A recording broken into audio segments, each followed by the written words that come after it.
It's interesting, actually. Today I was going through some of my notes for the last couple years, and there were some notes in there from different satsangs that I had attended. It was like, Trina is just a thought. Trina is just an expression of separation. Notice what's here beyond the mind. Kind of like these pointings, these guidings that I had written down that I was trying to study and get in my head. But for some reason, it wasn't clearing me up. It wasn't actually, like I had been studying non-duality for 10 years. 10 years was when I first discovered Ramana Maharshi. And then I got the message kind of halfway through my non-duality exposure, was that I needed to heal. Was that I had all of this trauma and that I needed to heal it. But then I somehow got into my mind that awakening was about fixing the story. And so this is kind of what I want to talk about today, that you don't need to fix yourself to awaken. This is a trap. This idea that we need to fix the story in order to wake up from it is just another hamster wheel, just another carrot that the mind is feeding you in order to keep itself going, in a sense, right? There's no actual evil ego demon somewhere hiding that wants you to do these things, that wants to perpetuate itself. It's just really, you could look at it like energy or just kind of mental patterns that are operating in the unconscious that have been fed so much energy, not just in our lifetime, but in the lifetime of the entire collective, right? So this isn't just our own awakening. This is awakening out of a deep trance that has been in our planet for all of history, really, at least all of recorded history, and very likely a lot of the history that my ancestors came from. Europeans, right? Northern Europeans. We didn't have yoga and all of that. So what is the story? What is this story that we think that we need to fix? Because we're so convinced, many of us anyway, that there's something wrong with me, that I need to fix myself, right? So what is really the story that you need to fix? What's the part of you that you need to fix? Beliefs? Narratives? Past? Right? All functioning of the mind, all thoughts, right? Mental patterns, memories, all of this is the air element, right? Based on the past. And if I could just put it into one simple word of what it is that we believe that we need to fix, I already said it, words. That is the idea that we are trying to fix. We are trying to fix the words that we associate with ourselves. Okay, that is really, and I'm not discounting, trauma and the imprints of the body, the nervous system. This is fine to address. But the words that are constantly running really hold those patterns in place, hold that story in place, hold that nervous system imprint in place. And so really what it comes down to, what we're trying to heal, is we're trying to heal the words that are playing in our subjective experience. But who is the one that is trying to fix these words?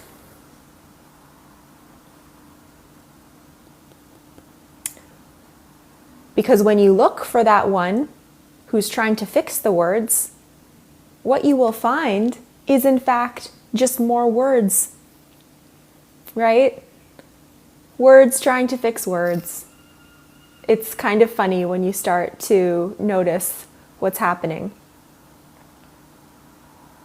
And so words trying to fix words for an idea that one has of oneself, one's identity, which is also just a bunch of words, just reinforces that there is some kind of meaning, some kind of substantial solidity or fixedness to these words that are operating and that we believe ourselves to be.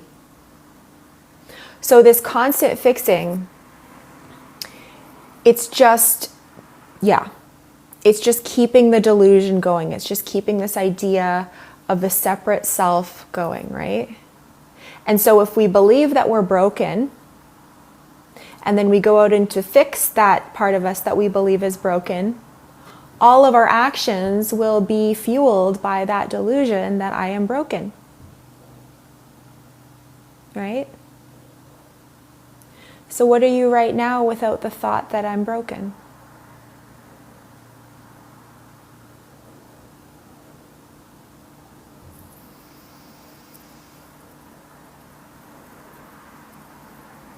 What are you without that word broken right now? If you just never had heard it before, if it didn't exist in your language, what are you? What are you with the concept of imbalanced? What are you without the past right now? Because that's where all the words are stemming from. What are you without the past? And also, where are you without the past? Where are you? If you take away the past right now, and you take away the future right now, what are you? What needs fixing right now? Who needs fixing right now? If you take away the words, who needs fixing? If you take away the past, who needs fixing? If you take away the future, who needs fixing? And because words are so they're so, in a sense, elusive, because they're so easy to say, right? It's easy. You could say any word. You could create any story, any imaginary tale with these combinations of sounds that we've associated meaning to. And so it's like we're trying to find our way out of this delusion of words, of this low self-identification or low self-esteem. But we're just using words and concepts to do that. So we're just digging ourselves a deeper hole into the belief of the words.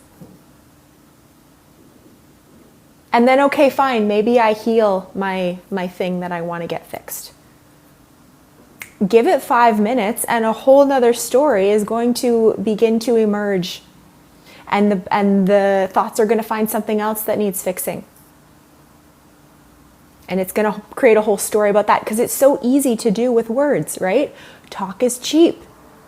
It's super cheap. Don't tell me, show me, right?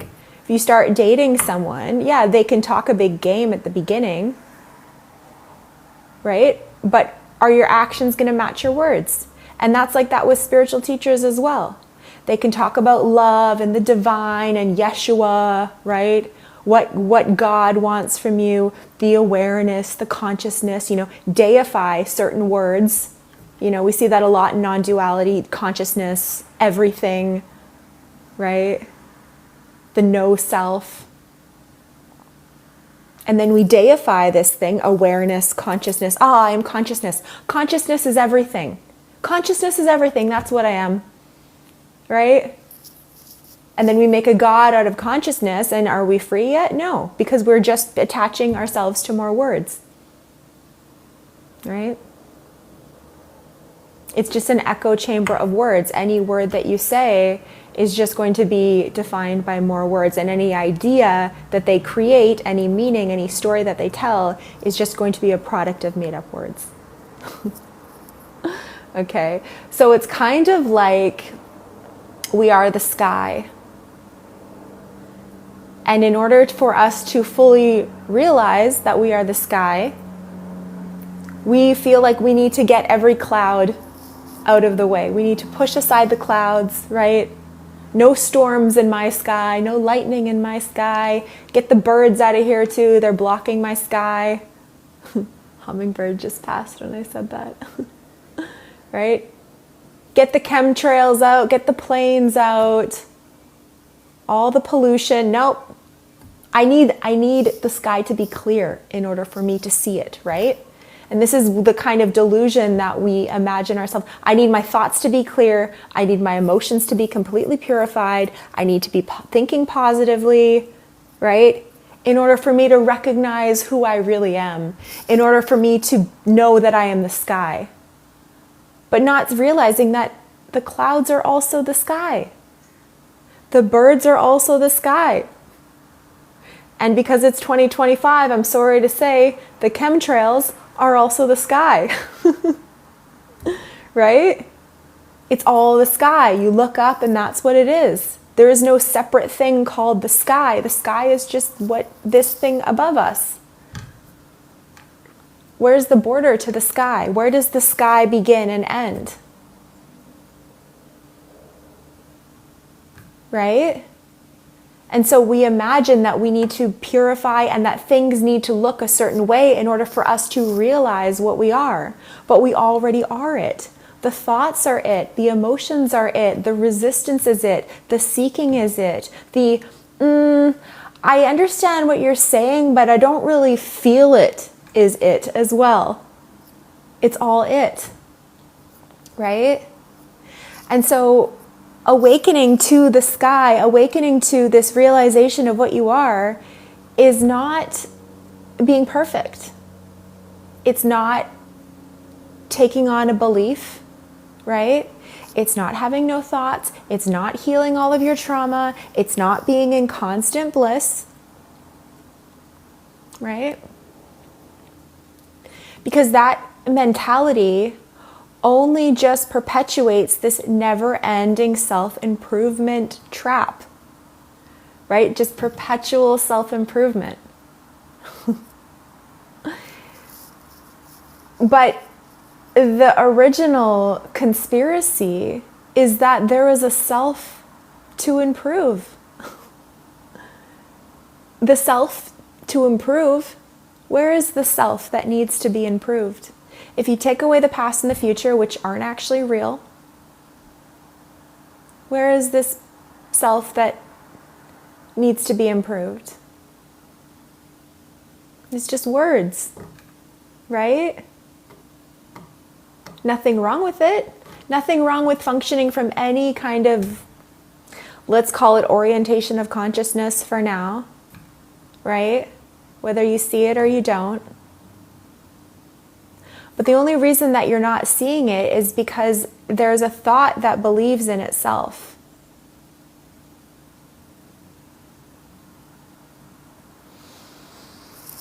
So if you go right now to your direct experience of I, what is I? Right now, what is I?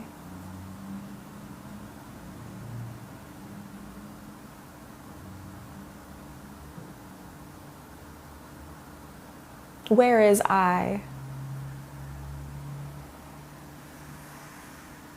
A concept. A concept, yeah. So what are you without your concepts?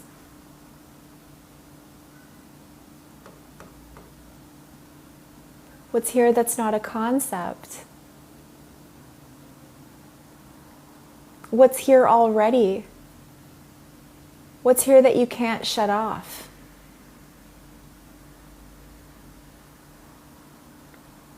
What's here that doesn't even understand the word fixing?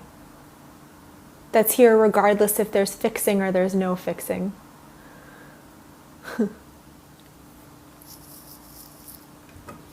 Right? What's here that has no opposite?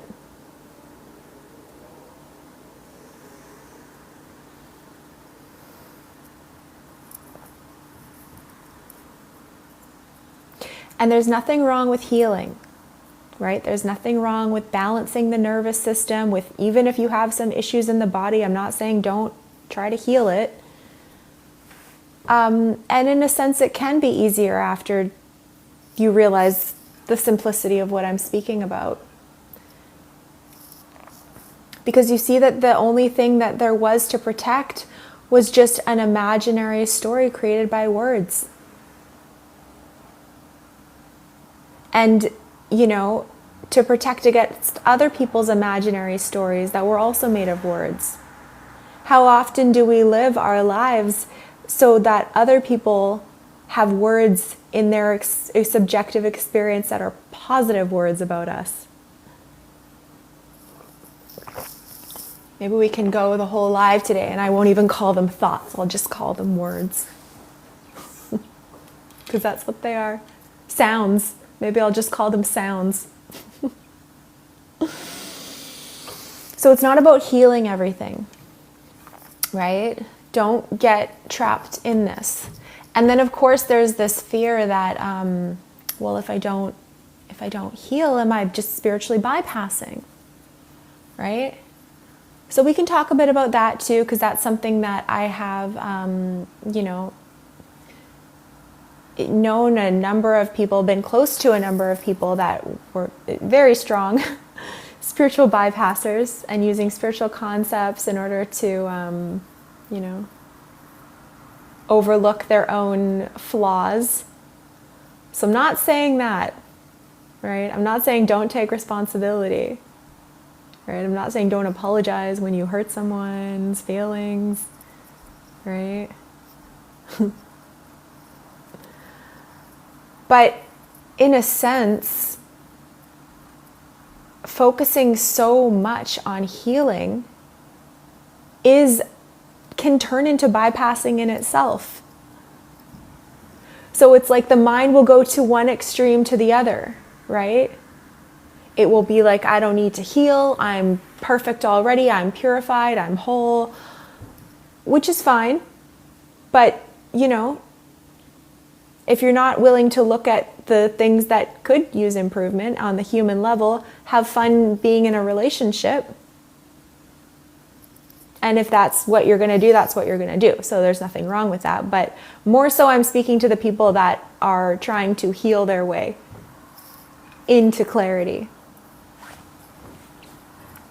Right?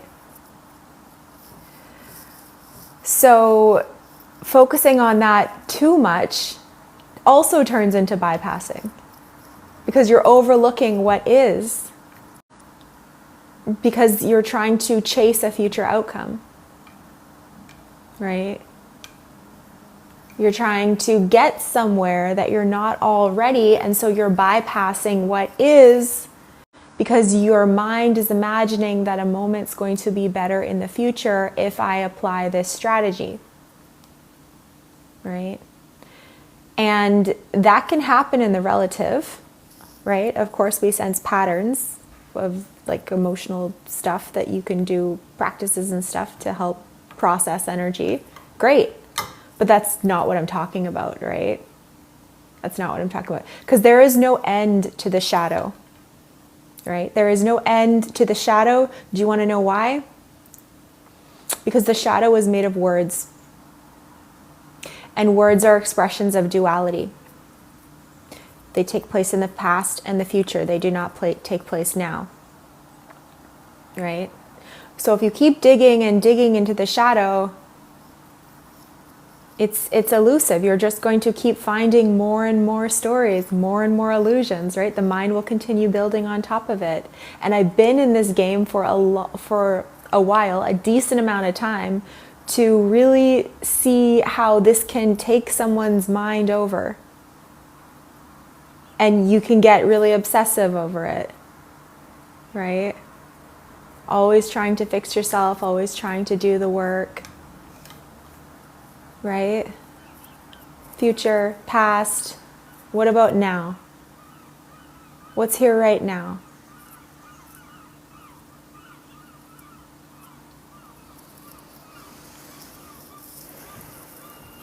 So you don't wake up by polishing the character. Because the character is just a story in your mind.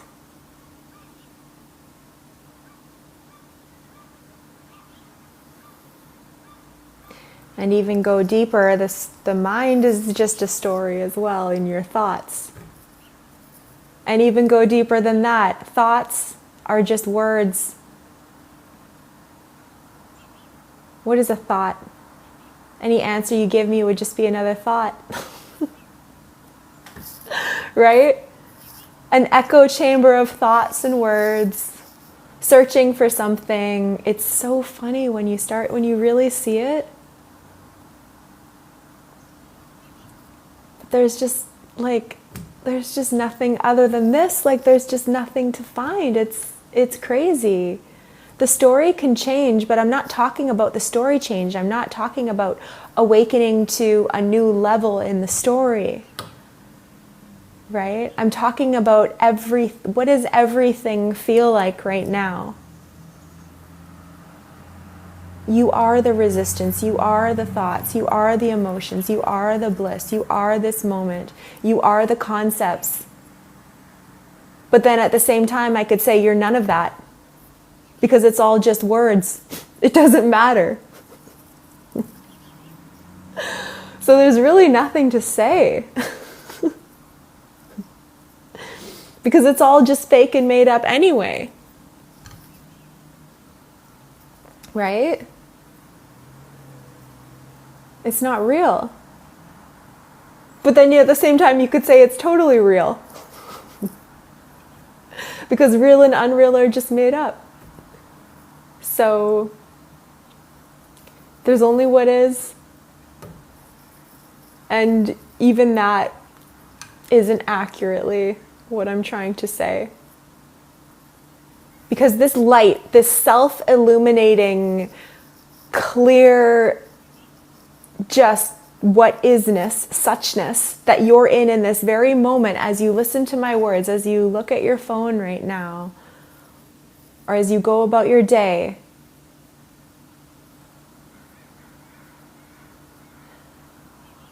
is what the end of the spiritual path is what the spiritual path is trying to bring you to. And where the end of the spiritual path exists. Right here. Right now. Nowhere else. Right? There's just nothing else. There's just nothing else to find. It's hilarious. No one else can enter into you. No other person can. There's no... You are everything. And even that's just a bunch of beliefs. So, look, if anyone would like to connect, you're welcome to raise your hand and request to join. I'd love to chat with you if you have any questions or you want to be guided into presence. Because really I don't want to be teaching. I'm not a teacher, really. I just share what comes through, and it's fun to chat and connect with people, but I really don't want to be a teacher. I want to share what worked for me, and what worked for me was working one-on-one with someone. And I met my mentor, and he pointed me to the non-dual truths that I had trying to be intellectualizing and understanding for 10 freaking years. He pointed me to it. He said, this is it. This is the only thing that's real. You don't need to seek anymore. It's a joke. It's a game. It's a scam. There's nothing to find. Right? And shouldn't the truth be simple? Right? If you actually, shouldn't the truth of reality already be the truth of reality? Shouldn't it, why would it be something that you need to study in a book, or that you need to do some secret mystery school initiation for? Right? Why would that make any sense, that you would have to understand it with the mind? What I'm talking about has nothing to do with what you think. It transcends the mind. It's what was before the mind. You think when the planet was forming billions of years ago, that there were thoughts and language that was forming it? How many thoughts and words are happening in a forest in order to maintain it? How many thoughts and words are happening in our digestive system in order to make the intelligence of that all work together to provide our body with nutrients and liquids? Right? And so this is the delusion that we're waking up out of now. If you're interested in this, if my words are resonating with the words that you have, it's just a simple and direct pointing to what is. And it's so simple that many times people will be like, oh, but I don't get it. I don't really understand. And I get that too, because I was there as well. I was like, yeah, but what do you mean this is it? Like, no. What about Ramana Maharshi, right? What about Ananda Mahima and all of these stories of these sages and all their powers and stuff?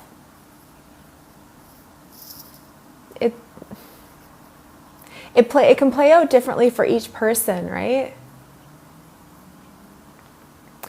But any time that the mind tries to compare its own experience with another's, it's just back in duality again, right? Two opposites, comparison, self and others. But it's all you. It's always been you.